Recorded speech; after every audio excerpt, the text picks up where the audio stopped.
আদর্শে দিন কায়েমের সিস্টেমটা কি, এই বিষয়ে আমরা সংক্ষিপ্ত ধারণা দেওয়ার চেষ্টা করবো ইনশাআল্লাহ। দিন কায়েম, দিন অর্থ জীবন ব্যবস্থা। দিন অর্থ কি? দিন অর্থ জীবন ব্যবস্থা। কায়েম অর্থ প্রতিষ্ঠা করা। কায়েম অর্থ প্রতিষ্ঠা করা। তাহলে দিন কায়েম মানে কি?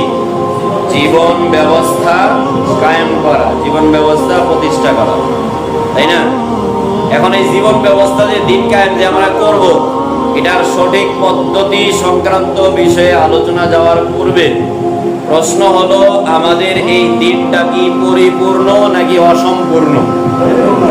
এটা আমাদের নিশ্চিত ঈমান সহকারে মনের মধ্যে বসাতে হবে।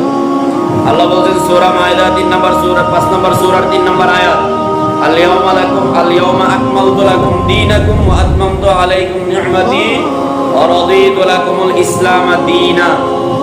আল্লাহ বলছেন, আমি আজকের দিনে তোমাদের জন্য তোমাদের উপর দিন নামক ইসলামকে দিয়ে সন্তুষ্ট হলাম, পরিপূর্ণ করে দিলাম। ইসলামকে কে পরিপূর্ণ করছে? ইসলামকে কে পরিপূর্ণ করছে? আল্লাহ বলছেন ইসলাম পরিপূর্ণ। পরিপূর্ণ কোন জিনিসের মধ্যে বাইরে থেকে আর কোন জিনিস ঢোকানোর কোন সুযোগ নেই। যে বলে যে এটা ইসলামে নাই অথবা আগেরটা এখন চলে না, ওই ব্যক্তি ইসলামের দৃষ্টিতে সে ঈমানের গণ্ডিতে থাকে না। মানে কথা হলো, ইসলামে এমন কোন সাইড নাই যে বিষয় নিয়ে ইসলামে আলোচনা করা হয়। যারা বলে যে রাজনীতি তাহলে আমরা কোন সিস্টেমে করব, দিন কায়েম আমরা কোন সিস্টেমে করব, গণতন্ত্র ছাড়া আর কোন সিস্টেমে তো বর্তমান যুগে দিন কায়েম করা সম্ভব না। যারা গণতন্ত্রের গোলাম হয়েছে তাদের বক্তব্য। তাহলে বলেন তো, আব্রাহাম লিঙ্কনের তৈরি করা আদর্শই যদি ধার করে দিন কায়েম করতে হয়, তাহলে কি দিনটা পরিপূর্ণ হলো নাকি অপরিপূর্ণ? অপরিপূর্ণ থাকলো না।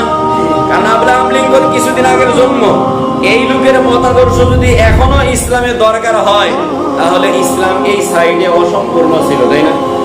তাহলে এই আয়াত যে বলছে পরিপূর্ণ, তাহলে ওই ব্যক্তিদের ঈমান এই আয়াতের উপর নেই। এরপরে আল্লাহ বলছেন ইন্না দীনা ইনদাল্লাহিল ইসলাম। সূরা আল ইমরানের 19 নম্বর আয়াতে আল্লাহ বলছেন, নিশ্চয় আল্লাহর নিকট গ্রহণযোগ্য জীবন ব্যবস্থার নাম ইসলাম। আল্লাহর নিকট জীবন ব্যবস্থা কয়টা গ্রহণযোগ্য? কয়টা? সেটার নাম কি? ইসলাম। ইসলাম একটা ধর্ম, আরো যত ধর্ম আছে সব ধর্ম বাতিল করে আল্লাহ তাআলার কাছে একমাত্র গ্রহণযোগ্য জীবন ব্যবস্থার নাম ইসলাম। এতে আল্লাহ শেষ করেন না। এরপরে আল্লাহ সূরা আল ইমরানের 85 নম্বর আয়াতে বলছেন, ওয়া ইয়াবতাগি গায়রাল ইসলামি দীনান ফালা ইউকবাল মিন। যে ইসলাম নামক জীবন ব্যবস্থা বাদ দিয়ে অন্য কোন জায়গা থেকে অন্য কোন কিছু সন্ধান করে, তার কোনো কিছুই গ্রহণ করা হবে না। তার ইসলামের যেটা, এটাও বাতিল, অন ইসলাম থেকে যেটা নিয়ে আসছে সেটাও বাতিল। ওয়া ফিল আখিরাতি মিনাল খাসিরিন। সে আখিরাতে ক্ষতিগ্রস্তদের অন্তর্ভুক্ত। তাহলে আল্লাহ জানিয়ে দিলেন, প্রথম জানিয়ে দিলেন ইসলাম পরিপূর্ণ। ইসলাম কি? দ্বিতীয় নম্বরে জানিয়ে দিয়েছেন আল্লাহর নিকট শুধু যাবে কোনটা? কোন জীবন ব্যবস্থা? ইসলাম। গণতন্ত্র যাবে না। 3, কেউ যদি ইসলামও মানে সাথে অন্যটাও মানে, তাহলে ইসলাম অনুযায়ী যেটা মানছে এটাও বাতিল, ইসলামের বাইরে থেকে যেটা মানছে সেটাও বাতিল। আল্লাহ নবী সাল্লাল্লাহু আলাইহি ওয়াসাল্লাম, আল্লাহ তাআলা বলছেন সূরা আহজাব 33 নম্বর সূরার 21 নম্বর আয়াত, লাকাদ কানা লাকুম ফি রাসূলিল্লাহি উসওয়াতুন হাসানাহ। অবশ্যই তোমাদের জন্য উত্তম আদর্শ রয়েছে মুহাম্মদ সাল্লাল্লাহু আলাইহি ওয়াসাল্লামের জীবনীতে।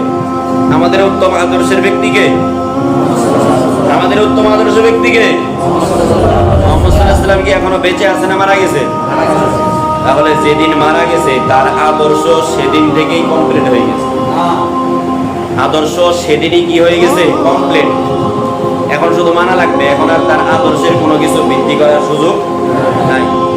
তো আল্লাহ তাআলা বললেন, তোমাদের আদর্শ, তোমরা যে সিস্টেম নিবা, দিন কায়েমের সিস্টেম নাও, নামাজের নাও, হজের নাও, যাকাতের নাও, দান সদকা নাও, মসজিদ মাদ্রাসা তৈরি করা নাও, যেই সিস্টেমই নিবা কার থেকে নিতে হবে? কার থেকে? মুহাম্মদ সাল্লাল্লাহু আলাইহি ওয়াসাল্লাম। মুহাম্মদ সাল্লাল্লাহু আলাইহি ওয়াসাল্লামের পরে কি আর কোনো নবী আছে?